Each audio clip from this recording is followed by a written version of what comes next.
and most of our businesses are being operated remotely, there is an increased risk of cyber attacks.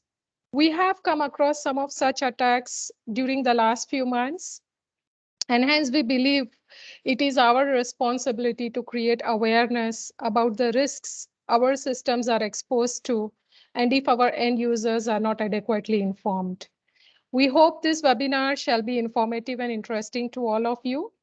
Not taking much of your precious time, I would request Ellison Tunomigisha to start the discussion. I want to thank you once again, and we pledge to continue to add value and go beyond in our approach to serve you better. Thank you so much. Thank you, Hemal. Please allow me to welcome our presenter for this webinar. Our presenter is a certified information systems auditor with over 8 years of experience in IT and specializes in cybersecurity. He is a computer engineer by profession and a member of ISACA. He has been with Granton in Uganda in the IT advisory department since 2017 and has led IT, CG, and ITAC audits for many industries, including banking, manufacturing, health, insurance, and FMCG. Please join me to welcome Twinomugisha Ellison.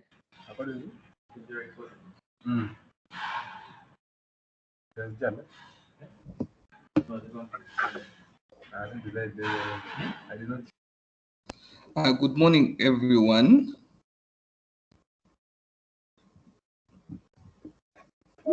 I hope I'm audible and everyone can hear me. Ellison, you're very audible. Please continue. Okay. For me, I don't think I'm allowed to share my video. I'm not being allowed to share that video.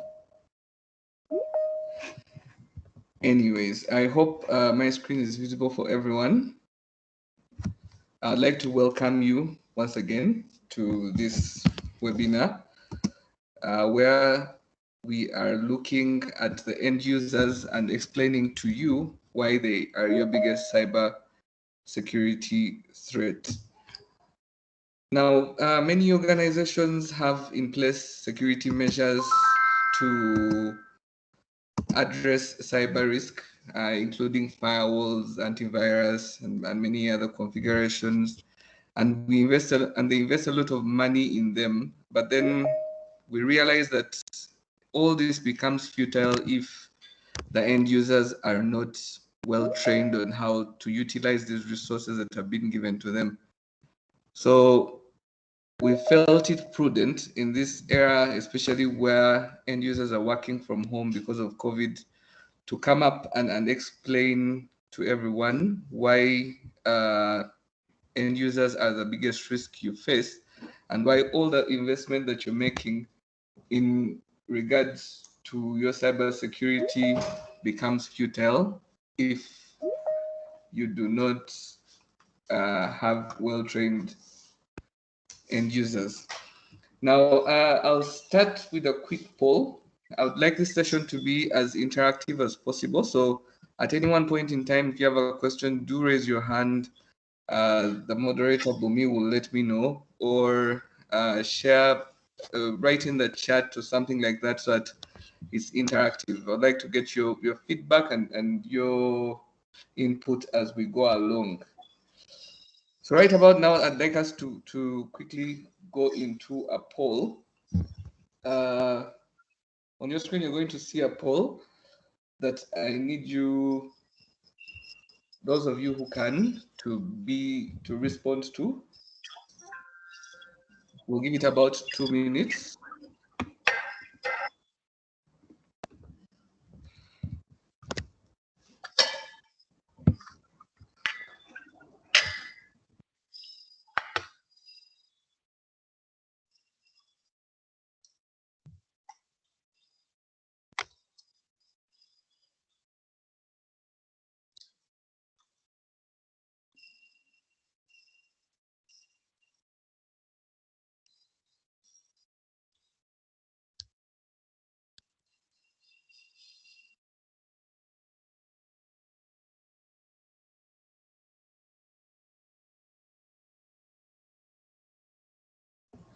We have 19 responses so far.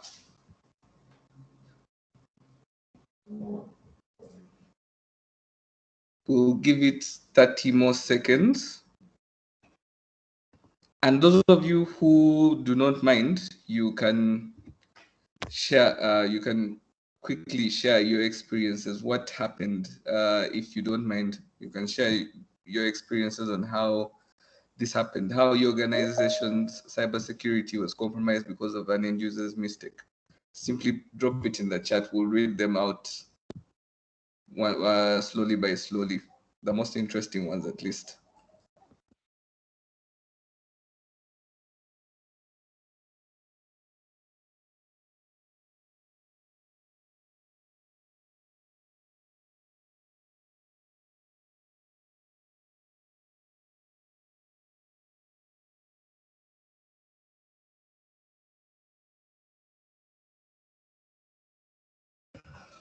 Okay, I've received 33 responses. I'll end the poll now. So 33 responses, 19 say yes. End users have led to cyber security breach in their organizations, and 45% say no. So right about now, maybe we can proceed, and I'll give examples, case studies of how this has happened globally. Now, the first example, the first case study that I'll share is the Google and Facebook spear phishing scam. Now, maybe just a quick storytelling session. How this happened was that the scammers attacked specific employees of Google and Facebook who were in the finance department. And once they accessed their emails, they were able to find out one of their major distributors. So this distributor, so what they basically did was create a bank account in the distributor's name, in the vendor's names, and then sent emails to these Google and Facebook employees requesting for payments to be made to this account for items that had been delivered. So the end users or the finance people didn't see any harm in it because the items had been delivered. And so they just proceeded to pay the monies to those accounts, the account that was given to them by the scammer. They ended up losing over $1 million. By the time they realized they had lost over $1 million. So had the finance team known how to look out for these phishing emails, this money would not have been lost. Another case study that I'd like to share is something that is more recent. In 2020, there's a Twitter Bitcoin scam. Now, this was orchestrated in more or less the same way as the previous one. The scammers simply simply sent emails to personnel that were working in Twitter and used the malware that had been sent in the mail attachment to gain access to different verified accounts login details. So they got login details for Joe Biden, Obama, and very many other verified accounts. Then they logged in as those people shared, sent out tweets requesting for donations in Bitcoin. When they did that, some people were suspicious, of course, and they responded, they DM'd the verified accounts, but because these people had full access, they responded. And by the time this happened in a span of 6 hours, by the time 6 hours were done, they had collected over $100 million worth of Bitcoin in donations, and all this was stolen by the scammers. So this just goes to show you that these guys are becoming more and more ambitious. So, and they do take advantage of the fact that we have high profile and high people in high places in our companies who are not tech savvy, who are not security savvy, and they're exploited in such ways. Now, some of the statistics that we've been able to get, we've noticed ever since Corona started, we've seen a rise in COVID-19 and coronavirus email scams. This is according to Sophos Labs. So basically, because everyone is trying to get information on COVID-19, what are the different variants, you want to keep up to the know which country has the most deaths, what is the new vaccine, what are the side effects of the vaccines. Because everyone is interested in this, any email that comes through that has COVID-19 or coronavirus, people usually simply click the links, simply reopen and read because they think they want the knowledge, and they do not take time to verify if this is a legitimate source or not a legitimate source. So we've seen a rise in such scams. Then we've also seen a rise in purchases for TLS certificates. Because at least from the little that people have known is that if you see a website that has HTTP and not HTTPS, then they're a bit worried. So what the scammers are now doing is they proceed and go as far as making sure they get certificates, security certificates for their fraudulent websites. So just having HTTPS is not enough security anymore, and users have to be warned about this. So right about now, let's have a second poll. I want your opinion. I'd like to know your opinion on how much you think Uganda lost to cybercrime in 2020. So simply, just real quick, if I could get your responses. Let's give this 1 minute. Just quickly, in your opinion, how much do you think Uganda lost in cybercrime in 2020? Bear in mind that Uganda is a very small nation whose technology competences are still growing. We're still very young in that space. And also bear in mind that most people do not report cybercrime. Most entities, because they don't want to lose reputation, do not report cybercrime.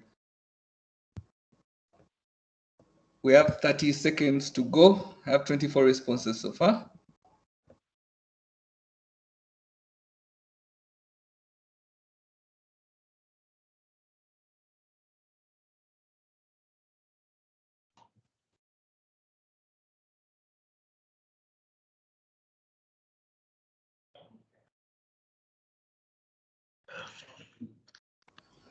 Fifteen seconds.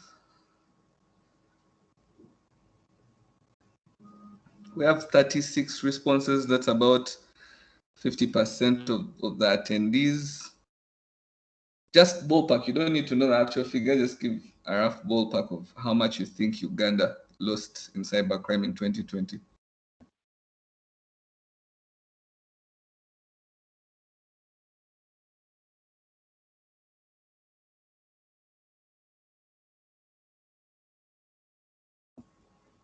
Okay, 10 seconds.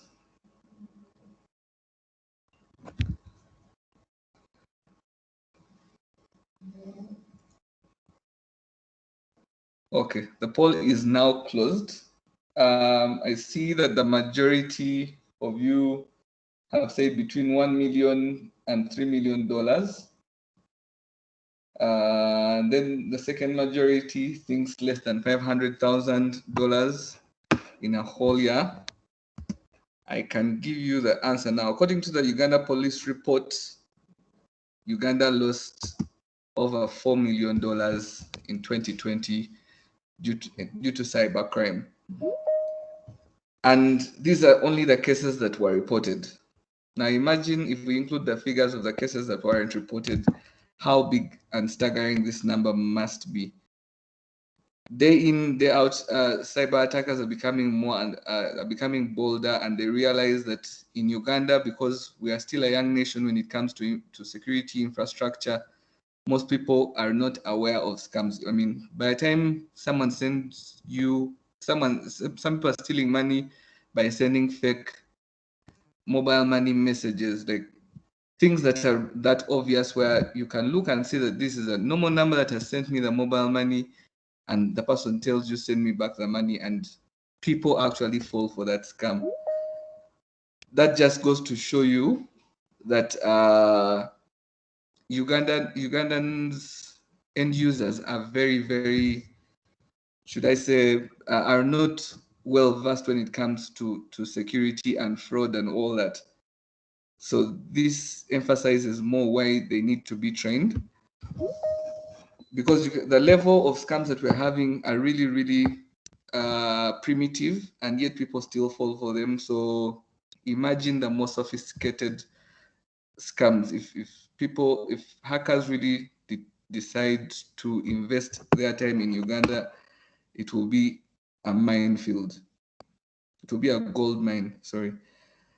So let's proceed. Another interesting statistic that I found from the Uganda Police Report for this year was that most of crime is reducing. Most of fraud crime is reducing, but cyber crime between 2019 and 2020, cyber crime increased, and bank and other corporate frauds also increased. So cyber crime is only on the rise. This whereas other crimes are reducing, cyber crime is only increasing. So we need to be more cautious and aware. Now that brings us to the reason why we decided to have this session, as Hemal had earlier introduced. Allow me indulge you in another poll, so that we get a basic feel of what everyone has in their different organizations. Please note that the polls are anonymous, so don't mind being honest. How is your organization currently training its end users? If we can spare 1 minute to respond to that. How is your organization currently training its end users? There's an option for end users are not trained. Informatory emails are shared periodically by the IT team. Classroom training sessions are organized by the IT team.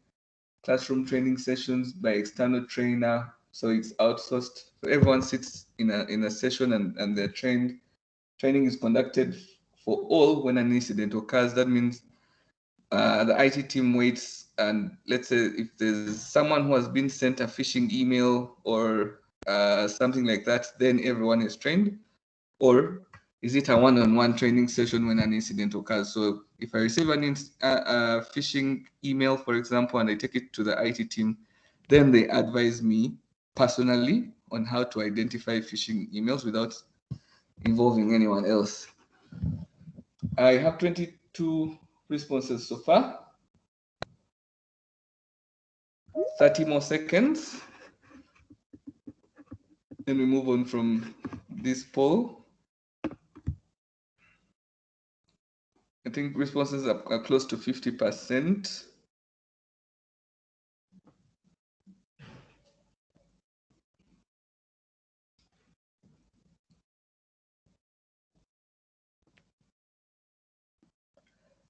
As I mentioned earlier, the poll is anonymous, so don't worry about being pointed out.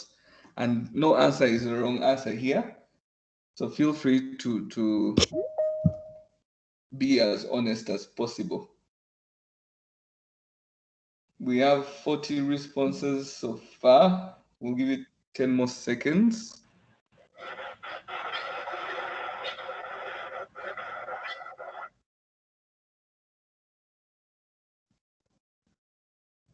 Okay, now I'll close the poll now. I think you can only all see the results. The majority have informatory emails that are shared periodically by the IT team. Then we also have a good percentage where there are classroom training sessions that are organized by our IT team. Only 4% have outsourcing being done, and 20% say end users are not trained, which is a very, very big number, which is an alarming number.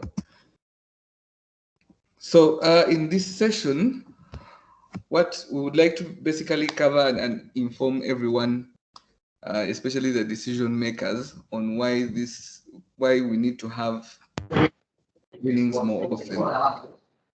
We are going to help identify who the end users are.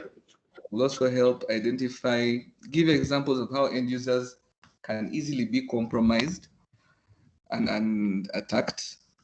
Then we're also going to share how we can reduce on this risk. Then finally, we'll let you know how Granton can help you and your organization in this regard.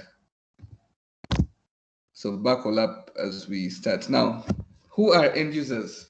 The dictionary definition is people who use a particular product. Now, for most of the entities and organizations, this will include employees, third-party vendors, customers, and the customers these days are all over the place, and we are connecting to them using digital platforms.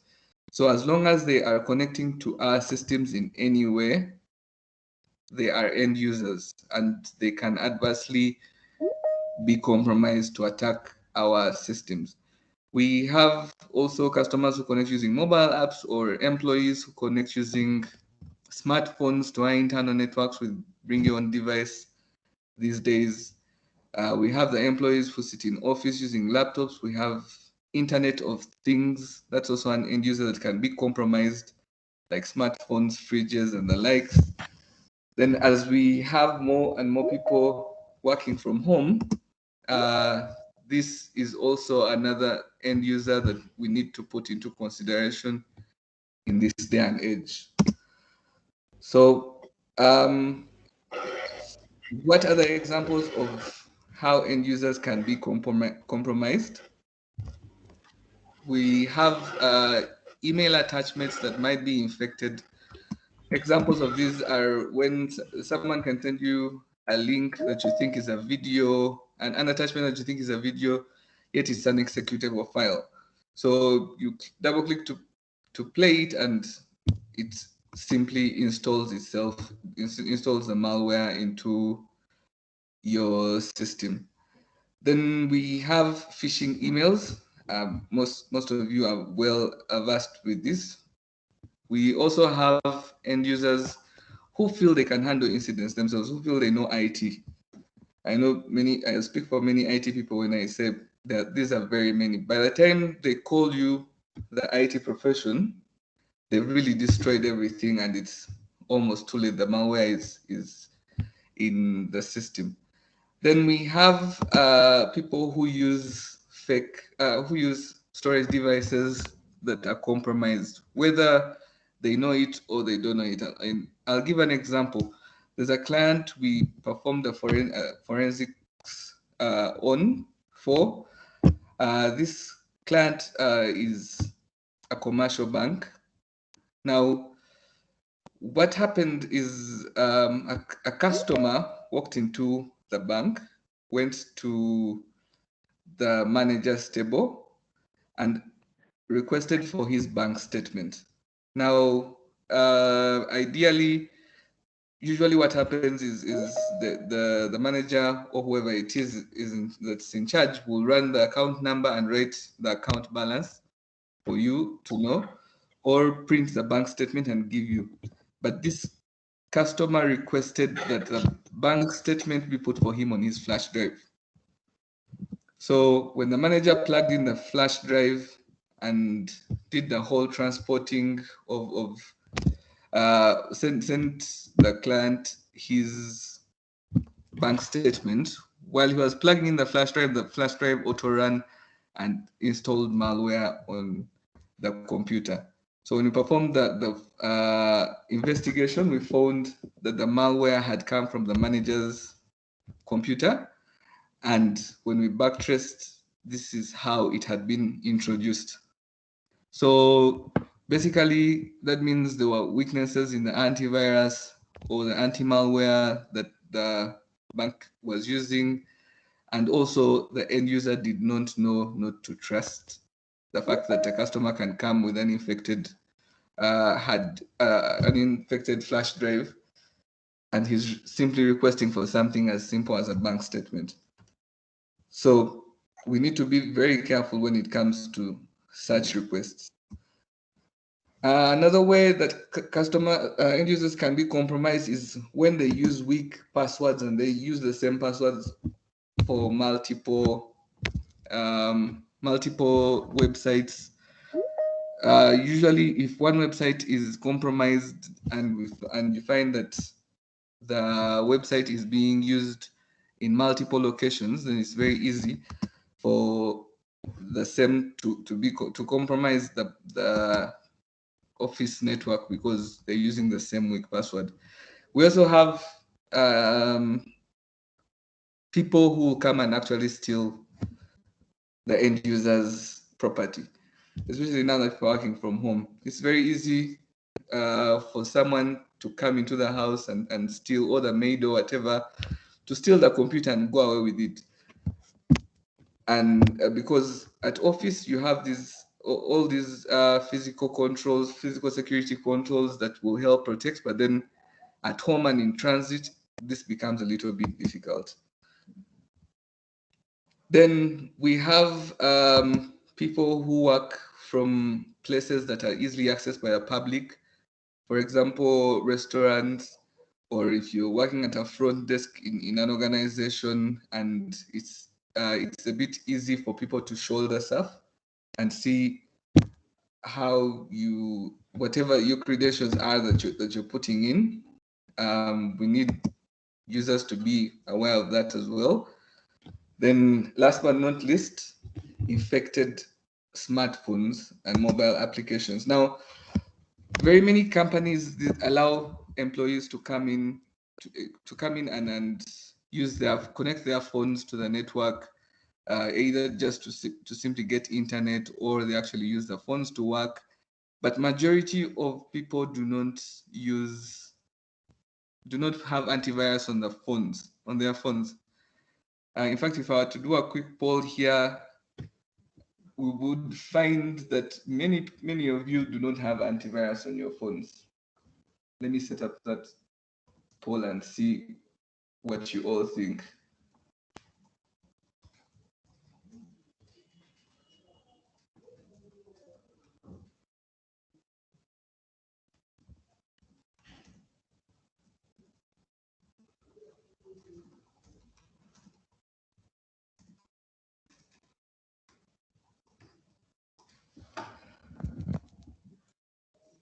So mobile phones are increasing in the day-to-day workplace, but I know for a fact that most of us do not have antivirus on the phones, yet they can easily be compromised. Very many times we do not want to pay for software, for applications, so we download applications that are cracked. I've set up a quick poll. Please respond. Do you have an antivirus on your mobile phone? Please be honest. The poll is totally anonymous, so we shan't know who you are. But just be honest. Let's see how many of you have antiviruses on your mobile phones.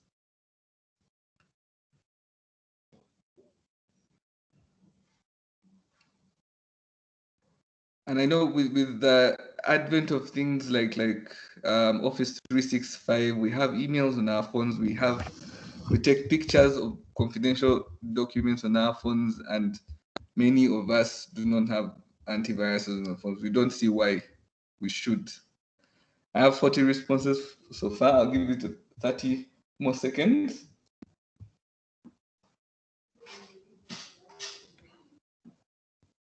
Forty responses is about 50% of the attendance.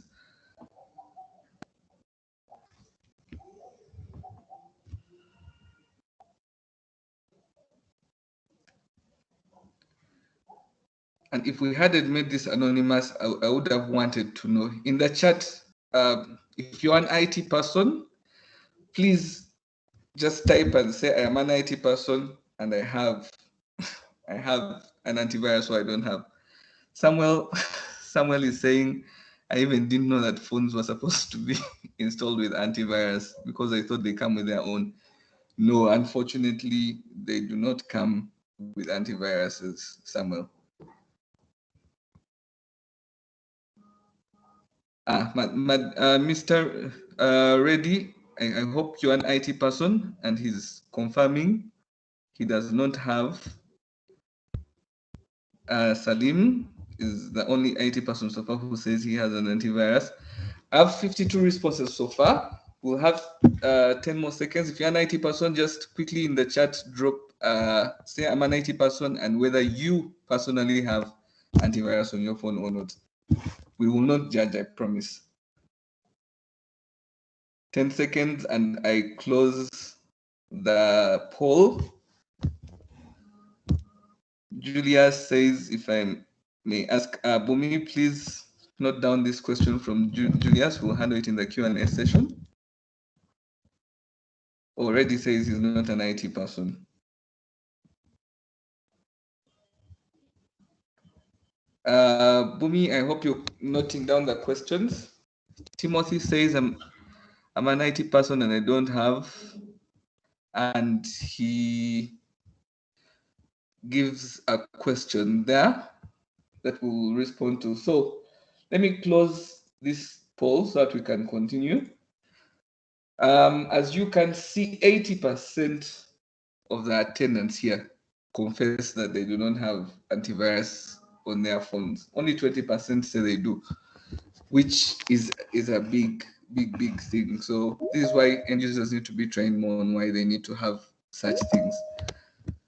Now, we are going to our third, maybe should I call it a segment.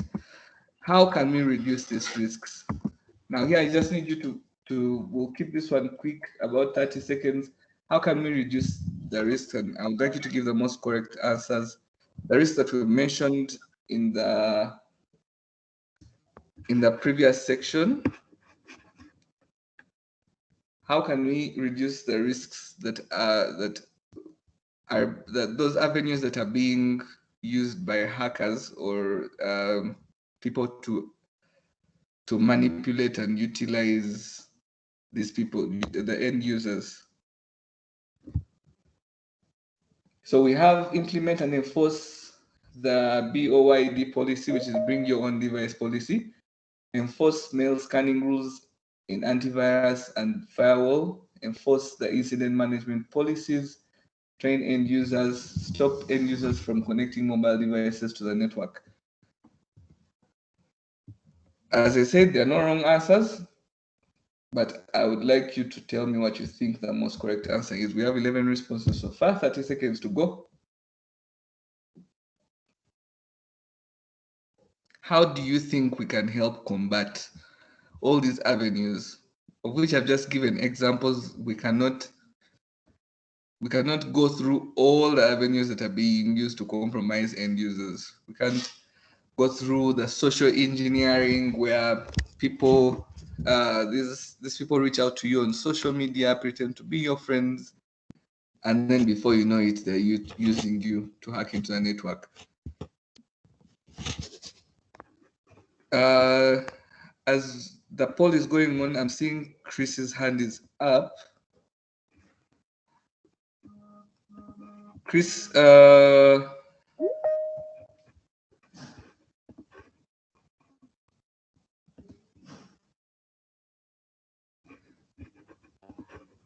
Chris, do you want to unmute and ask your question? Is it urgent or can we keep it for the Q&A session?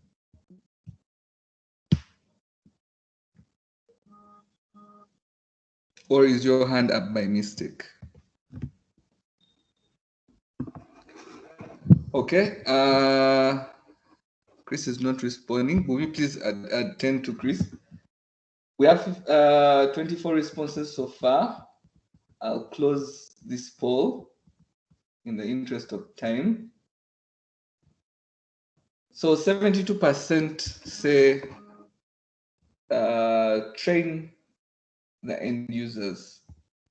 And I agree with you that 100% the best way for us to reduce this risk is by providing security trainings to the end users so that they know what it is that they need to look out for. Having the policies in place and having them enforced is not enough, because if end users don't know what to do, then the policies become irrelevant. So, how can Granton, Uganda help? Now, Granton has a host of highly qualified professionals who have been in this industry for long, and we can help customize training sessions for your employees and end users based on your policies. If you do not have the policies in place, then we can write them for you. We can we'll be able to train your end users on how to identify phishing and fraudulent communications, how to set up strong passwords, the tricks to use so that you can change password parameters with different websites and not use the same password. Housekeeping rules on how to ensure safety online, for example, using VPN and the like, what to look out for, what cookies to access, what not, reading terms and conditions and things like that, how to handle incidents in case of suspected breaches. Then we can also help highlight tricks used by hackers to perform social engineering. Then we also help identify examples of sites and applications that are being used and being targeted by most hackers. Now, these are some of the things. We can also help with phishing campaigns to test the knowledge of your end users. We can simulate a phishing campaign to see what it is that they do. We can structure the training in whichever way suits the organization, whether you want it to be online, whether you want it to be a classroom session, whether you want it to be a mailing session where we send emails periodically.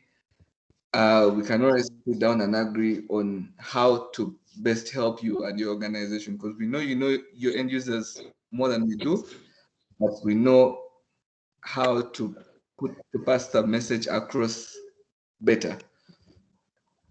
We can also help train the IT support team as well, the IT team as well, on how to identify these and how to do incident management, how to handle different incidents when they occur. If someone is hacked, someone within the organization is hacked, then what do you do? What controls can you put in place to help safeguard some of the loopholes that we've shared previously? So basically, because we have all this expertise and we know what it is that's required, we can help you take on this burden of training the end users. Let us take the burden off you and let us help you secure your people. So basically, we know that you're struggling with your end users. They don't listen. Some of them feel they already know it all because they did one course unit in IT when they were in university, where they learned Excel, so they feel they know computing. But we come in with our award-winning and highly qualified personnel. We'll customize and help your people listen, because we'll show them what happens if you don't listen, so that at the end of it, all your end users and your networks are safe and secure, so that you do not lose money and reputation, of course. Why should you trust Grant Thornton with this assignment? Now, Grant Thornton is a global company, and we are in over 150 countries. We have over 53,000 qualified professionals. And because we are global, we are everywhere. We get information on a daily basis. So zero-day attacks, as soon as something happens, we get this information. It's disseminated within the network. Whatever it is that you face, whatever challenge that it is that you face, we are sure one of our partner firms has faced it before. So it will be very difficult for you to get an issue that we have not faced before. We in Uganda, we are at Lugogo House. We have quite a number of personnel who can help you safeguard your systems and your networks and train your end users. We are an ICPAU licensed firm. We also need a level 2 certified to provide IT services. We also have a broad reach in East Africa with Kenya, Tanzania, with operations in Kenya and Tanzania. So basically, we are your one-stop shop when it comes to IT security, cybersecurity needs. That is it from me. Thank you very much for participating in all my polls and listening. I hope you've learned something. We've included all our contact details in case you want to reach out to us. So please feel free to do so. Right about now, Bumi, you can please do the Q&A session. Though before you do, if anyone would like us to send you a proposal, you'd like to contact us for any for any IT related services or for the security trainings in particular, please do send us an email at info@ug.gt.com. Then we can reach out to you with a detailed proposal that is specialized just for your company.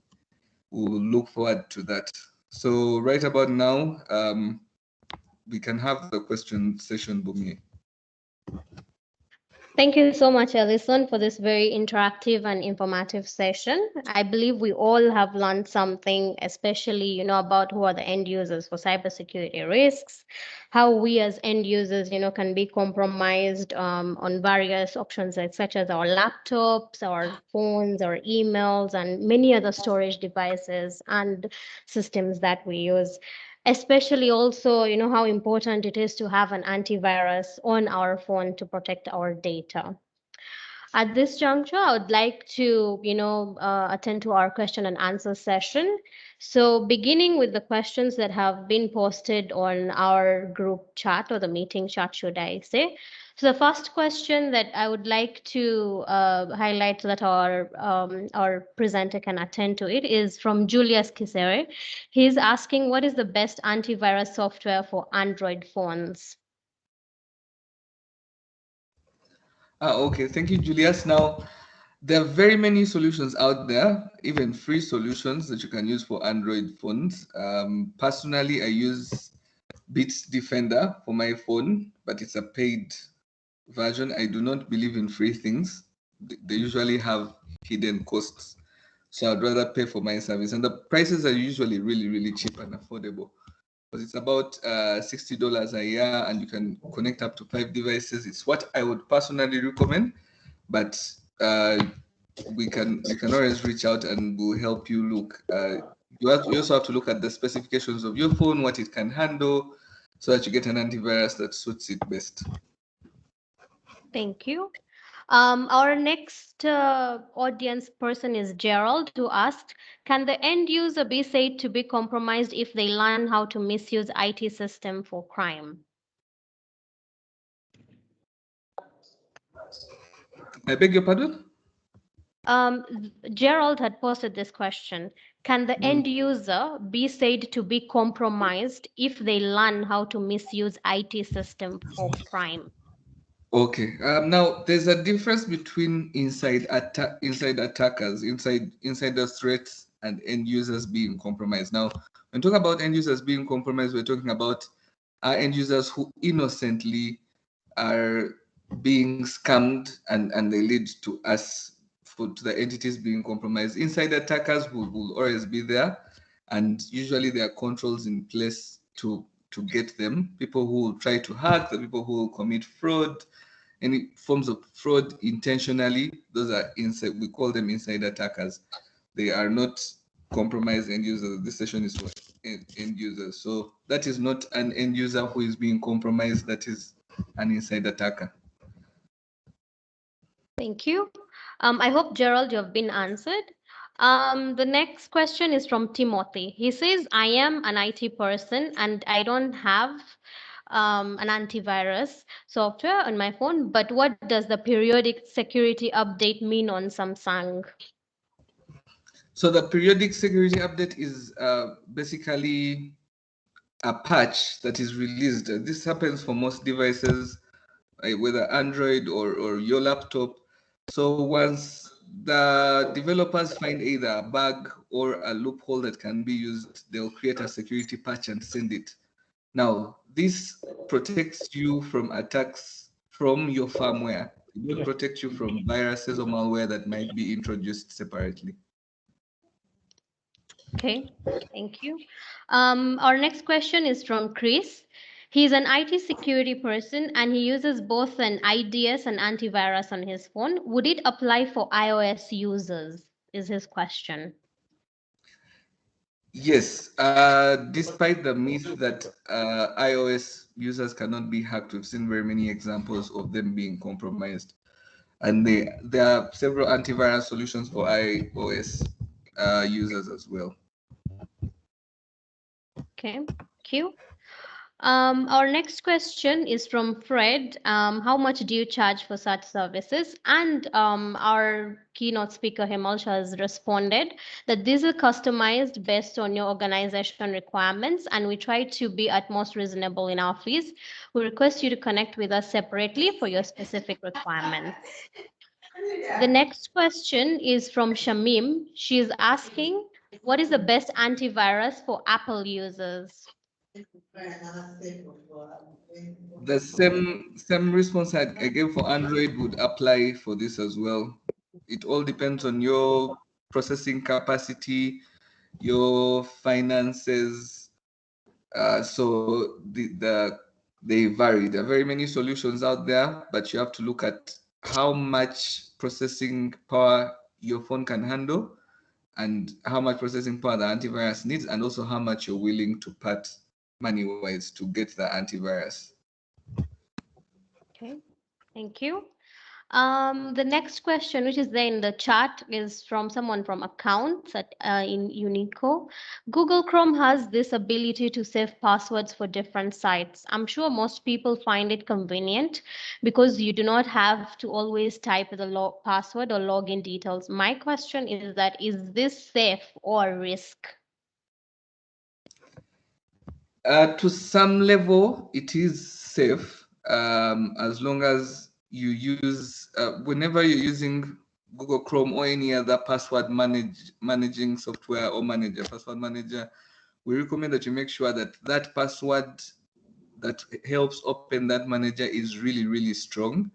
And if possible, enable two-factor authentication so that before someone can get into your password manager, which is storing all the passwords, it's really secure, because otherwise, as long as I get that password, then I have access to almost everything. So whichever solution it is that you choose to use, whether Google or Bitdefender or Kaspersky, most of the antivirus solutions have password managers. Make sure you enable two-factor authentication, and also make sure your password is really, really strong.